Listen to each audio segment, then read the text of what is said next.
Good morning, students. Today we are going to begin chapter number 2 of class 10th, Nelson Mandela, Long Walk to Freedom. As you all know, Nelson Mandela आप सभी जानते होंगे. Nelson Mandela's full name is Nelson Rolihlahla Mandela, right? और he was the first black president. He was born on 18 July 1918. पहले black president थे ये south Africa. Okay. And ये जो है, ये जो आपको चैप्टर दिख रहा है, ये एक एक्सट्रैक्ट है उनकी ऑटोबायोग्राफी का. Do you know what is autobiography? Autobiography होती है when someone writes some book, right, of himself और हरसेल्फ. अपने आप ही वो लिखता है. लेकिन बायोग्राफी में क्या होता है, कोई और उसके बारे में लिखता है. तो ये जो है, ये जो चैप्टर है, ये नेल्सन मंडेला ने खुद ही, मतलब ये जो चैप्टर आप देख रहे हो, ये एक छोटा सा एक्सट्रैक्ट है उनकी ऑटोबायोग्राफी का. तो आप लोग को पता होगा अपार्थाइड सिस्टम क्या था. अपार्थाइड सिस्टम था एक तरीके का रंग भेद, हिंदी में हम जिसे कहते हैं रंग भेद, यानी ब्लैक पीपल के साथ जो है, साउथ अफ्रीका के जो लोग थे उनके साथ वो ट्रीटमेंट नहीं होता था जो जनरली वाइट्स के साथ होता था, राइट, ब्रिटिश पीपल के साथ होता था. तो ये एक पॉलिटिकल सिस्टम होता है जो लोगों को सेपरेट करता है on the basis of their race or colour, right. Have you ever heard of Nelson Mandela and his African National Congress ANC spent a lifetime fighting against apartheid. Mandela had to spend 30 years in prison. Do you know his struggle? उन्होंने 30 साल jail में बिताए थे, right, for fighting against this system.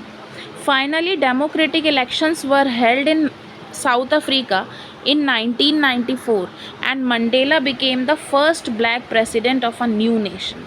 और फिर जो पहले democratic elections हुए वहाँ पे 1994 में, राइट, तो उसमें मंडेला जो थे वहाँ के फर्स्ट प्रेसिडेंट चूज़ किए गए. In this extract from his autobiography, Long Walk to Freedom, Mandela speaks about a historic occasion, the inauguration. Can you guess what the occasion might be? Check your guess with this news items from BBC of 10th May 1994. यहाँ पे देखो आपको एक newspaper के cutting दे रखी है जिससे आपको पढ़ने को बोला गया है. इसमें बोला है किस चीज़ के इनाग्रेशन की बात यहाँ पे हो रही है. तो देखते हैं. Mandela become south Africa's first black president, right, this was the heading of the news. And he has become south Africa's first black president after more than 3 centuries of white rule. सोचो 3 centuries, right. तो 3 centuries, 1 century यानी कि 100 years हो गए.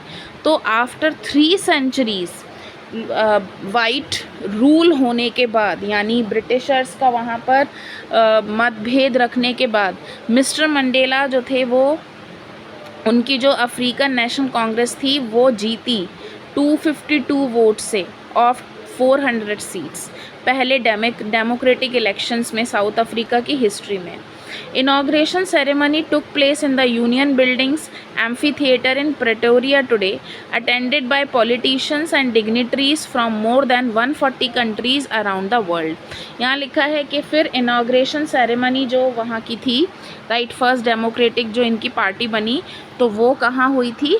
Amphi theatre Pretoria में, ठीक है. और वहाँ पे बड़े बड़े डिग्निटरीज थे, बड़े बड़े रैंक के लोग थे. And about people from 140 countries, पूरे वर्ल्ड से 140 कंट्रीज़ से लोग वहाँ पे जमा हुए थे. Never never again will this beautiful land experience the oppression of one by another, said Nelson Mandela in his address.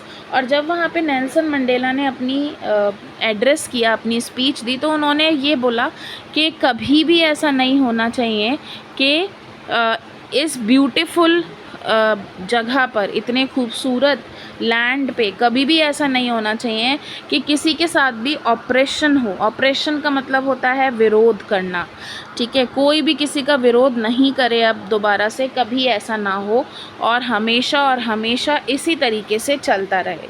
Jubilant scenes on the streets of Pretoria followed the ceremony with blacks, whites and coloreds celebrating together. More than 100,000 African or 1 lakh South African men, women, children of all races sang and danced with Joy. और बहुत ही जुबिलेंट का मतलब होता है बहुत ही enthusiasm, full of enthusiasm, बहुत ही खुशी के वहाँ पे सीन देखे गए। कहाँ? प्रिटोरिया के गलियों में, जहाँ पे लोग जो थे सारे ब्लैक, सारे वाइट्स और जितने भी और भी देशों के लोग थे, तो वो लोग सेलिब्रेट कर रहे थे। और वहाँ पे लगभग 1 lakh, more than 1 lakh people थे जो कि साउथ अफ्रीकन थे, मैन, वुमेन और चिल्ड्रन, सारे ही रेसेस के चिल्ड्रन थे और वो लोग बहुत ही खुश थे, राइट। अब हम देखते हैं कि उन्होंने अपने ऑटोबायोग्राफी में क्या बोला है। 10th May dawned bright and clear for the past few days.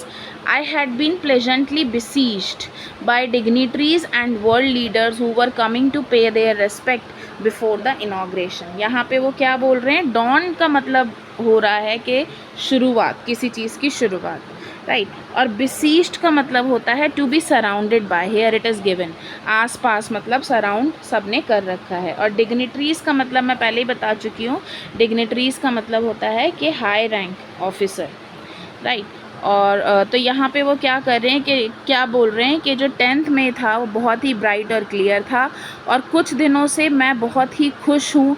मैं कुछ ऐसे लोगों से सराउंडेड हूँ जो बहुत ही हाई रैंक के लोग हैं, बहुत ही पहुँचे हुए लोग हैं, वर्ल्ड लीडर्स हैं और वो मुझे रेस्पेक्ट देने आए हैं इनाग्रेशन पे, इनाग्रेशन डे पे। The inauguration would be the largest gathering ever of international leaders on south African soil. और ये जो गैदरिंग हुई है ये एक बहुत ही बड़ी गैदरिंग है, सारे इंटरनेशनल लीडर्स जहाँ पे जमा हुए हैं। कहाँ पे हुए हैं? South African soil. South African soil मतलब साउथ अफ्रीका की भूमि पे आज सब जमा हुए हैं। So he was very happy at the day 10th May. On the ceremonies took place in lovely sandstone amphitheater. Amphitheater देखो यहाँ पे मीनिंग दे रखा है, a building without a roof, many rows of seats rising in spits, typical ancient Greece and Rome. तो कह रहे हैं एक ऐसी बिल्डिंग होती है जिसमें छत नहीं होती है, राइट, लेकिन वहाँ पे रोज़ वगैरह, जैसे स्टेडियम वगैरह होते हैं ना, तो वहाँ पे रोज़ लगी होती हैं, तो कुछ ऐसे ही एम्फी थिएटर होता है। तो बोल रहे हैं कि सेरेमनी जो थी वो एम्फी थिएटर में हुई थी, जो कि एक यूनियन बिल्डिंग है प्रिटोरिया की, उन्होंने बनाया था। And for decades this had been the seat of white supremacy and now it was the site of rainbow gathering of different colours and nations. तो कह रहे हैं कि बहुत टाइम से, फॉर डेकेड्स, सदियों से ये जो सीट थी यहाँ पे एम्पी थिएटर में जो सुप्रीमेसी चलती थी वो केवल वाइट्स की चलती थी, और आज पहली बार ऐसा हुआ है कि यहाँ पे डिफरेंट कलर के लोग यहाँ पे आए हुए हैं from all over the world, right, and nations for installation of South Africa's first democratic non racial government. और किस लिए आए हुए हैं? क्योंकि साउथ अफ्रीका में पहली नॉन रेशल गवर्नमेंट बन रही है। On that lovely autumn day I was accompanied by my daughter Zenani. On the podium Mr. de Klerk was first sworn in as a second deputy president. फिर वो कह रहे हैं कि उस लवली ऑटम डे पर मैं अपनी डॉटर के साथ था, उनकी डॉटर का नाम जैनी है, और पोडियम पे, पोडियम कहते हैं जब आप स्टेज पे आते हो तो एक लकड़ी का ऐसे स्टैंड होता है जहाँ पे मिनिस्टर्स वगैरह आते हैं, राइट। तो यहाँ पे वो खड़े हुए थे और वो कहते हैं कि पोडियम पे सबसे पहले बोलने कौन आए? Mister de Klerk. उनको पहले शपथ लेनी थी, सोन का मतलब होता है शपथ, राइट, क्योंकि वो सेकेंड डिप्टी प्रेसिडेंट बने थे। Then Thabo Mbeki was sworn in as a first deputy president. उसके बाद पोडियम पे कौन आए? थाबो म्बेकी, और वो जो थे वो फर्स्ट डिप्टी प्रेसिडेंट बने थे। When it was my turn, I pledged to obey and uphold the constitution and to devote myself to the well-being of republic and its people, to the assembled guests and watching the world. तो कह रहे हैं कि जब थाबो म्बेकी के बाद मेरा turn आया, राइट, तो मैंने प्लेज ली, मैंने बोला कि मैं ओबे करता हूँ और मैं अपहोल्ड करता हूँ कॉन्स्टिट्यूशन को, कि मैं पूरी तरीके से डिवोटेड रहूँगा अपनी ड्यूटीज़ के लिए, इस रिपब्लिक कंट्री के लिए, right, to the assembled guest and watching world. फिर उसके बाद वो कह रहे हैं वहाँ पे जितने भी गेस्ट थे या जो लोग भी देख रहे थे, वॉचिंग वर्ल्ड का मतलब some are of not some of the people were not there, so they must be watching on the TVs, television. तो उनके लिए मैंने क्या बोला, today all of us do by our presence here confer glory and hope to newborn liberty. उन्होंने बोला कि आज हम लोगों को क्या करना चाहिए, हमें यहाँ पर एक नई उम्मीद और आशा, जो भी हमें न्यू बॉर्न लिबर्टी मिल रही है, पहली बार जो हमें खुल के जो हमें लिबर्टी मिली है, as all of them are accepted us, right, हमें भी अब वही रूल्स मिलेंगे। तो जो ये लिबर्टी हमें मिल रही है, हमें क्या करना चाहिए, इसकी ग्लोरी को मेंटेन रखना चाहिए। Out of the experience of an extraordinary human disaster that lasted too long must be born a society of which all humanity will be proud. और अब एक ऐसी सोसाइटी बनना चाहिए जो कि बिल्कुल भी 1% भी ऐसा ना हो जैसे कि पहले से चलता आ रहा था। पहले जो ह्यूमन डिज़ास्टर हो रहा था, जो इतना ज़्यादा भेदभाव हो रहा था, अब कभी भी ऐसा ना हो। We who were outlaws not so long have today been given the rare privilege to be host to the nations of the world on our soil। और हम लोग यहाँ देखो, who were outlaws का मतलब है because of its policy of apartheid many countries had earlier broken off diplomatic relations with south Africa. फिर ये या इस लाइन का मतलब है कि बहुत सारी कंट्रीज़ जो थी पहले ही बहुत ही अपने जो रिलेशंस हैं वो अनटाई कर चुकी थी अफ्रीका से, क्योंकि वहाँ पे रेसिज्म था और जो वाइट पीपल थे वो उनको प्रमोट भी नहीं करते थे। तो इस वजह से बहुत सारी लोग जो थे, बहुत सारे कंट्री जो थे, उन्होंने अपने टाई अप्स हटा लिए थे। तो वो कह रहे हैं कि we who were outlaws not so long ago have today been given the rare privilege। तो वो कह रहे हैं अभी तक जो भी हमारे साथ हुआ था, राइट, अब हमें क्या मिल रहा है, हमें एक सम्मान मिल रहा है, हमें एक प्रिविलेज मिल रहा है to be host to the nations of the world on our soil, कि हम अपने सॉइल पर, हम अपनी कंट्री में बहुत सारी और कंट्रीज़ को बुला रहे हैं, सब लोग हमें रिस्पेक्ट देने आए हैं। We thank all of our distinguished international guest for having come to take possession with people of our country of what is after all a common victory for justice, for peace, for human dignity.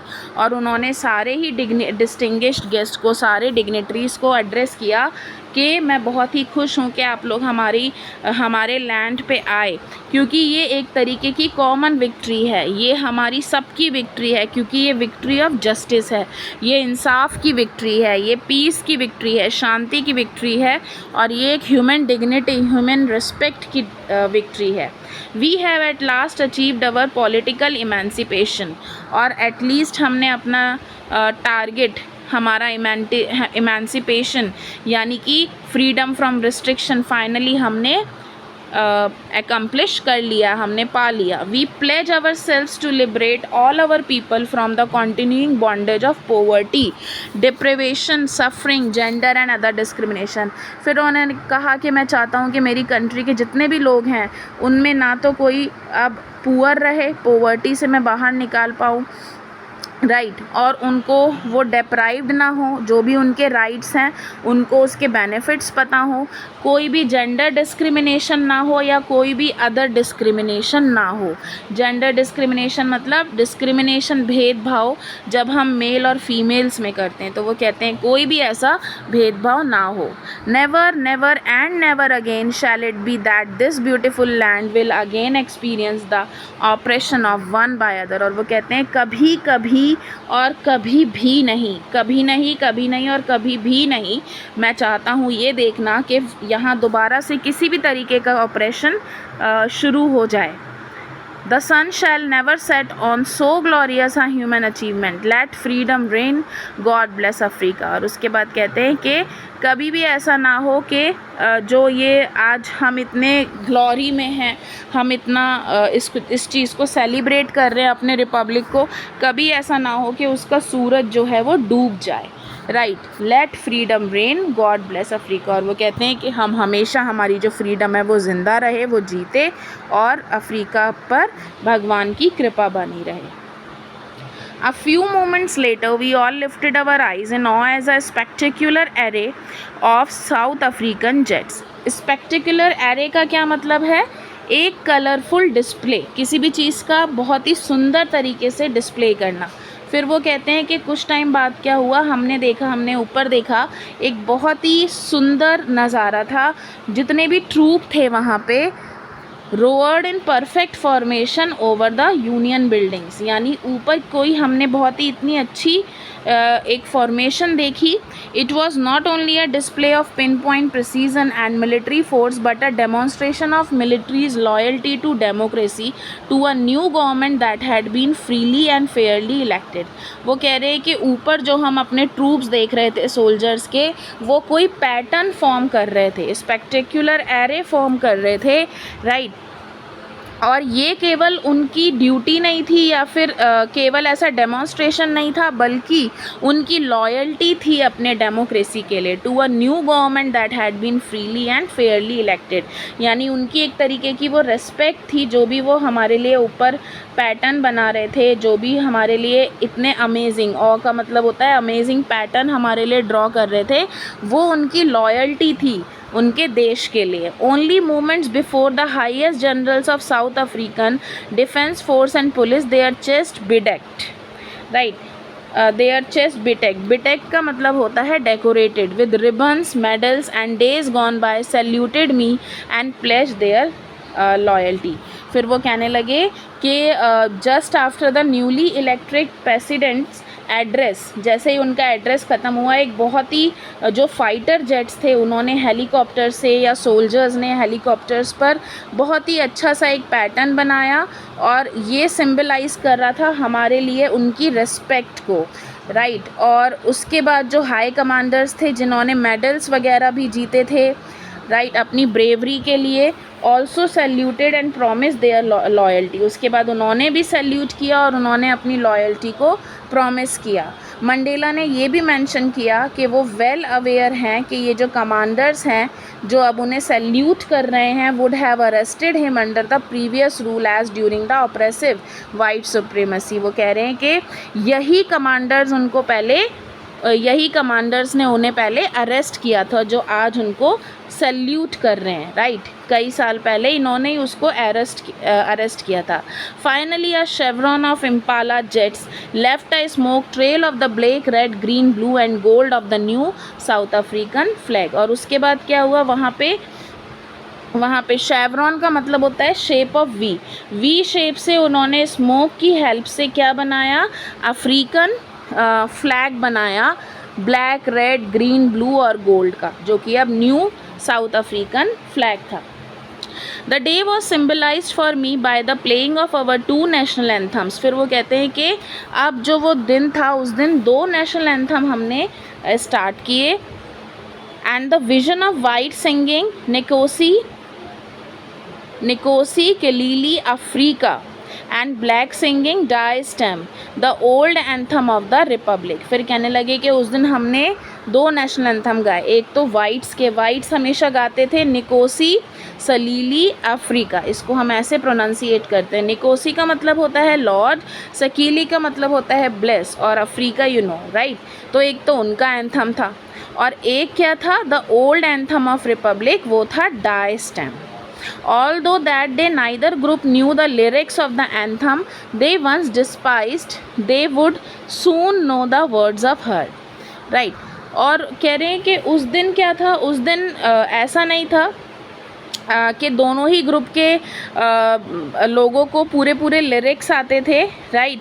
उनका काफ़ी लो opinion था इस बारे में, they would soon know the words by heart. लेकिन उन्होंने ये सोचा कि वो जनरली जो अब इनका जो एंथम है वो उसको अच्छे से लर्न कर लेंगे, जो भी रिपब्लिक न्यू एंथम है। On the day of inauguration, इसको थोड़ा ऊपर कर लेते हैं। Yes, on the day of inauguration, I was overwhelmed with the sense of history. In the first decade of 20th century, a few years later, the bitter Anglo-Boer War, and before my own birth, the white-skinned peoples of South Africa patched up the difference and erected a system of racial domination against the dark-skinned people of their own land। यहाँ पे वो कह रहे हैं कि inaugural ceremony के दिन वो याद कर रहे हैं अपने पास्ट को, जब अपार्थाइड इमर्ज हुआ था और उस अपार्थाइड ने कितनी इनइक्वालिटी और इन्फीरियर ट्रीटमेंट किया था डार्क स्किन लोगों के साथ। उनको अपने फंडामेंटल राइट्स तक पूरे नहीं मिल पाते थे, और रिज़ल्ट क्या हुआ कि जो वर्ल्ड का मोस्ट ब्रुटल और इनह्यूमन सोसाइटी थी was born, this began even before he was born. यानी उनके वो पैदा भी नहीं हुए थे। वो कह रहे हैं कि बिफोर माई ओन बर्थ क्या हो रहा था, जो वाइट स्किन पीपल थे साउथ अफ्रीका के, उन्होंने एक ऐसा डोमिनियन सिस्टम शुरू कर दिया था डार्क स्किन लोगों के साथ, राइट, जो वो मेंशन भी नहीं कर सकते, क्योंकि ये चीज़ बहुत सदियों से होती चली आ रही थी, सालों से होती चली आ रही थी, राइट। इनह्यूमन ट्रीटमेंट होता था। इनह्यूमन मतलब कि किसी से आप बहुत ही ज़्यादा क्रुएलिटी कर रहे हो। Now in the last decade of the 20th century and my own 8th decade as a man, that system had been overturned forever and replaced by one that recognize the rights and freedom of all peoples regardless of the color of their skin। अब वो कह रहे हैं कि अब ऐसा दिन आ गया है कि अब ये सारे ट्रीटमेंट ख़त्म हो गए हैं, ओवरटर्न हो गए हैं, राइट, और अब सब लोग फ्री हैं। उनका कोई भी कलर हो, उनकी कोई भी स्किन हो, वो फ्री हैं, वो किसी चीज़ से बंधे हुए, बाउंडेड नहीं हैं। That day had come about through the unimaginable sacrifices of thousands of my people. फिर वो कहते हैं केवल ये मेरा सेक्रीफाइस नहीं है, मेरे से पहले कितने लोग हैं जिन्होंने सफ़र किया है, जिन्होंने एक करेज रखा है, राइट, और उनका करेज ना ही काउंटेड है और ना ही रीपेड है, चाह के भी उनको आप चुका नहीं सकते। I felt that day, as I have on so many other days, that I was simply the sum of all those African patriots who had gone before me। वो कह रहे हैं कि मैं उस दिन ये फील कर रहा था कि ठीक है, मेरे बाद ये चीज़ अप्लाई हुई, मेरे जेल में जाने के भी 30 साल बाद, या मैंने जो भी सफ़र किया, ठीक है, ये चीज़ अप्लाई हुई, लेकिन बहुत सारे अफ्रीकन पैट्रियट्स कहते हैं देश प्रेमी को, बहुत सारे अफ्रीकन देश प्रेमी ऐसे भी थे जो मेरे से पहले मारे गए हैं, जिन्होंने अपनी पूरी लाइफ दे दी। तो मैं केवल एक सम हूँ इन सब के सेक्रीफाइसेस का, मेरे अकेले के सेक्रीफाइस नहीं है, इन सब के सेक्रीफाइस का रिजल्ट है। That long and noble line ended and now began again with me. I was pained that I was not able to thank them and they were not able to see what their sacrifices has wrought का मतलब होता है here it is given achieved. अब वो कह रहे हैं कि जो ये बड़े बड़े लोगों की लाइन है, जो ये महान लोग थे जिन्होंने मेरी तरह ही अपनी पूरी लाइफ इस चीज़ को देनी चाहिए, और आज वो यहाँ पे नहीं है, उन लोगों की डेथ हो चुकी है, तो मैं उन लोगों को थैंक कहना चाहता हूँ, लेकिन मैं बहुत ही पेन्ड हूँ, मेरे अंदर बहुत ही पेन भरा है कि मैं उन्हें थैंक ही नहीं कह पा रहा हूँ और ना मैं उनको देख सकता हूँ, राइट।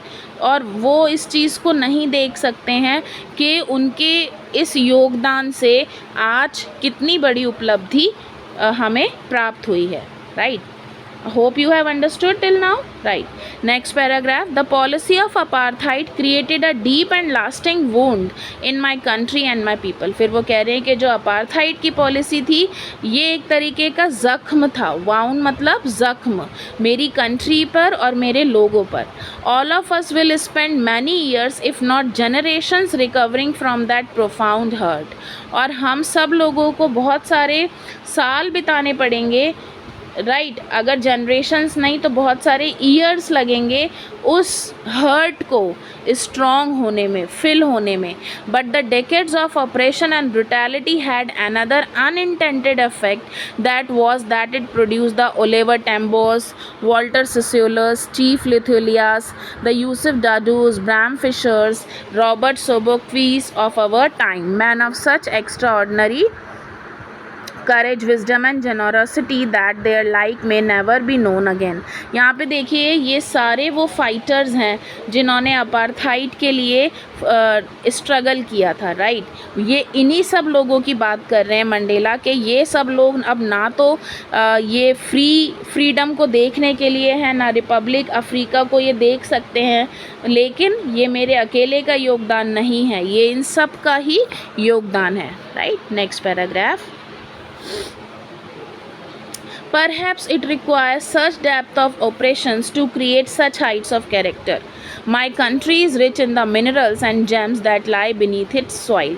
अब वो कहते हैं कि शायद इतना डेप्थ ऑफ ऑपरेशन चाहिए था जिससे इतनी ज़्यादा हाइट का कैरेक्टर बना। कहते हैं ना कि जितना सोना तपता है उतना ही निखरता है, तो वो कहते हैं कि इन पे इतना अत्याचार इन्होंने सहन किया है कि उनका कैरेक्टर इतना स्ट्रांग हुआ, right. So student, as you know, character की जब हम बात करते हैं तो हम बहुत बड़ी बात कर रहे हैं, राइट।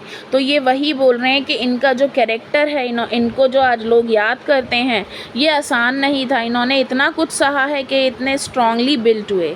आगे वो कहते हैं कि मेरी कंट्री मिनरल्स और जेम्स में रिच है, इसकी सॉइल से जेम्स भी निकलते हैं, यानी ये इन लोगों की बात कर रहा है। But I have always known that it's greatest wealth is it's people.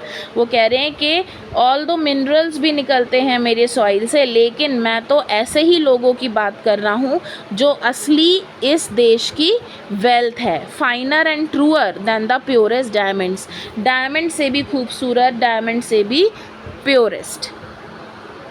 It is from these comrades in the struggle that I learn the meaning of courage. फिर वो कहते हैं कि यही कॉमरेड्स हैं, यही डिग्निटरीज़ हैं जिनकी वजह से मैंने समझा है स्ट्रगल क्या होता है। मैंने करेज का मीनिंग समझा है कि किसी से नहीं डरना चाहिए। मैंने इस चीज़ का मीनिंग इन्हीं से समझा है, right. Time and time I have seen men, women risk and give their lives for an idea. I have seen men stand up to attacks and torture without breaking.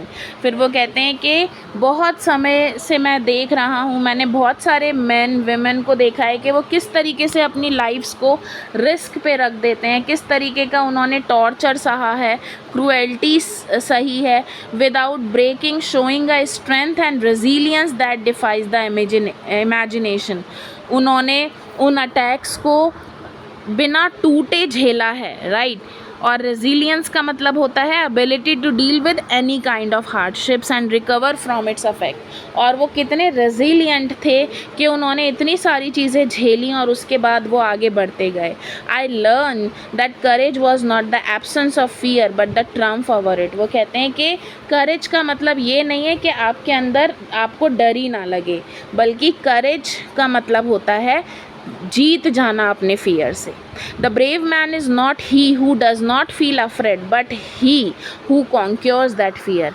वो कहते हैं कि ब्रेव मैन वो नहीं है जो जिसके अंदर डर नहीं है, लेकिन ब्रेव मैन वो है जो अपने डर को भी जीत जाता है। No one is born hating another person because of the colour of his skin or his background or his religion. People must learn to hate and if they can learn to hate they can be taught to love, for love comes more naturally to the human heart than its opposite। फिर वो कहते हैं कि कोई भी हो, कोई भी ये चीज़ लेकर पैदा नहीं होता कि हमें इससे नफ़रत करनी है on the basis of skin, background या फिर किसी भी धर्म के आधार पर। फिर वो कहते हैं कि लोगों को हेट करना सिखाना चाहिए और तभी वो क्या लर्न कर पाएंगे, तभी उनको बताया जा सकता है that what is love, right. क्योंकि लव जो है वो नेचुरली आता है दैन इट्स अपोजिट। क्रूएल्टी तो फिर भी लर्न होके आती है, यानी कि आप बचपन से ये सीखते हैं कि कलर से हमें भेदभाव करना है, रिलीजन से हमें भेदभाव करना है, लेकिन आप प्यार करना सीखते नहीं हैं, वो तो आपके इनबिल्ट ही होता है। Even in the grimmest times in prison when my comrades and I were push to our limits I would see a glimmer of humanity in one of the guards. फिर वो कहते हैं कि इन द ग्रिमेस्ट का मतलब है ग्लूमी, मतलब बहुत ही बुरे टाइम में। तो वो कहते हैं जब बहुत ही बुरा वक्त था मेरा जेल में, तो मेरे जो कॉमरेड्स थे, जो मेरे कुलीग्स थे, तो मैं और वो हम लोगों को इतना ज़्यादा प्रेशराइज़ किया गया चीज़ों से, हमें हमारे ऊपर बहुत सारी चीज़ें की गई, क्रूएल्टी की गई, लेकिन मैंने फिर भी एक ग्लिम्स देखा ह्यूमैनिटी का एक गार्ड के अंदर। Perhaps just for a second, चाहे एक सेकेंड के लिए ही देखा, लेकिन वो मेरे लिए एनफ था। मैं उस चीज़ से ये मैंने अश्योरिटी ले ली कि मुझे ये चीज़ करते जानी है। Man's goodness is a flame that can be hidden but never extinguished. वो कहते हैं कि एक अच्छे आदमी में जो अच्छाई होती है वो एक ऐसी आग है जो छुप तो सकती है लेकिन बुझ नहीं सकती। एक्सटिंग्विश मतलब बुझना। In life every man has twin obligations. वो कहते हैं कि देखो सबकी लाइफ में दो तरीके की ऑब्लिगेशंस हैं, जिम्मेदारियां हैं। एक तो है फैमिली के प्रति ऑब्लिगेशंस, पेरेंट्स के प्रति, wife, children, and he has an obligation to his people. दूसरी ऑब्लिगेशन है लोगों के प्रति, कम्युनिटी, कंट्री के प्रति। In a civil and human society each man is able to fulfil those obligations according to his own inclinations. और कहते हैं कि हर मेंबर ही इन दोनों एब्लिगेशंस को फुलफ़िल करता है, राइट, लेकिन डिपेंड करता है वो कितना इंक्लाइंड है, उसका किसके प्रति झुकाव है, अपनी फैमिली के प्रति या फिर अपने कम्युनिटी के प्रति। बट जो कंट्री है South Africa, it was almost impossible for a man of my birth and colour to fulfil both of these obligations. लेकिन वो कहते हैं कि साउथ अफ्रीका जैसी कंट्री में मेरे लिए इम्पॉसिबल है कि मैं जहाँ जन्मा हूँ, राइट, जो मेरा कलर है उससे मैं दोनों एब्लिगेशंस को पूरा कर पाता। क्योंकि साउथ अफ्रीका में a man of colour who attempted to live as a human being was punished and isolated. अगर मेरे जैसा आदमी है तो क्या होगा, उसको पनिश किया जाएगा, उसको आइसोलेट किया जाएगा, राइट, उससे भेदभाव किया जाएगा।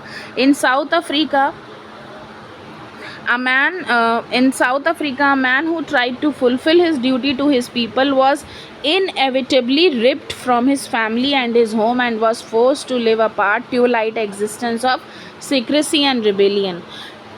और वो कहते हैं साउथ अफ्रीका जैसी कंट्री में अगर आपको अपनी ड्यूटी फुलफ़िल करनी है तो ये अनअवॉइडेबल है कि आपको आपकी फैमिली से दूर कर दिया जाएगा, राइट, आपको सीक्रेसी रखी जाएगी, आपसे रेबिलियस, आपसे बदला लिया जाएगा। I did not in the beginning choose to place my people above my family, but in attempting to serve my people I found that I was prevented from fulfilling my obligations as son, brother, father and husband. वो कहते हैं कि मैं भी दूसरों की तरह ही था, मैंने भी अपनी फैमिली को प्रायोरिटी दी थी, लेकिन फिर मैंने देखा कि मैं तो उन्हें ही सर्व नहीं कर पा रहा, मैं अपने लोगों को ही सर्व नहीं कर पा रहा हूँ, क्योंकि वो ऑब्लिगेशंस फुलफ़िल करने के लिए मैं तो देख रहा हूँ कि मेरे से कई तरीके के भेदभाव हो रहे हैं, तो इस वजह से मुझे आगे आना पड़ा।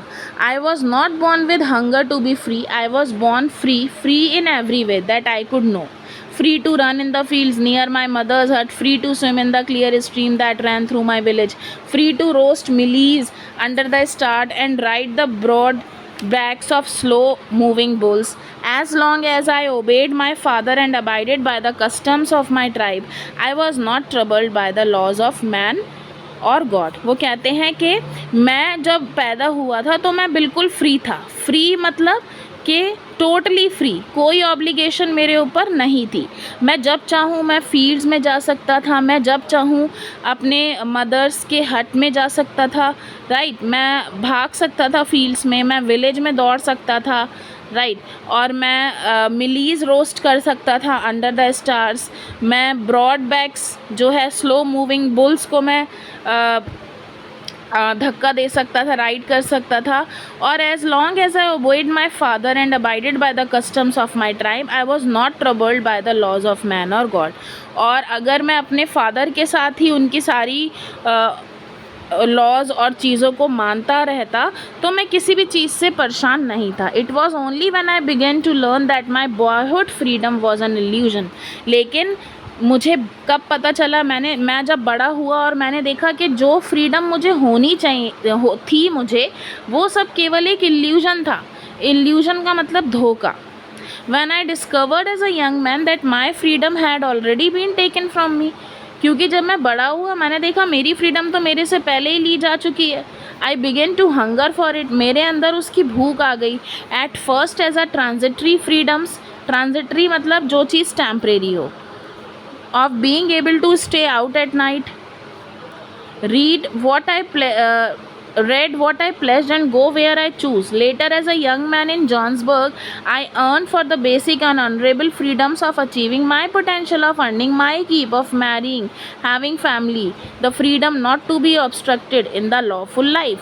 उसके बाद वो कहने लगा when I got young, तो मैंने देखा कि मुझे तो फ्रीडम अपने लिए चाहिए, ये सारी तो टेम्परेरी फ्रीडम है, राइट, कि मैं बाहर जाके रहता हूँ, मैं वो पढ़ सकता हूँ जो मुझे पढ़ना है, जहाँ जाना चाहता हूँ वहाँ चले जाऊँ। लेकिन जब जॉन्सबर्ग में मैंने देखा तो मुझे तो अपने बेसिक नीड्स या ऑनरेबल फ्रीडम्स के लिए मेरे पोटेंशियल को जो चाहिए था वो मुझे, चाहे वो मेरी मैरिड लाइफ हो चाहे मेरी फैमिली लाइफ हो, लेकिन मुझे ऐसी फ्रीडम चाहिए थी जिसमें कोई भी ऑब्स्टिकल ना हो, right. But then I slowly saw that not only was I not free but my brothers and sisters were not free. फिर मुझे ये भी पता चला केवल मैं ऐसा नहीं हूँ जो मैं ऑब्लिगेशंस में फंसा हुआ, मैं बाउंडेड हूँ, लेकिन मेरे ब्रदर्स और सिस्टर भी तो फ्री नहीं है।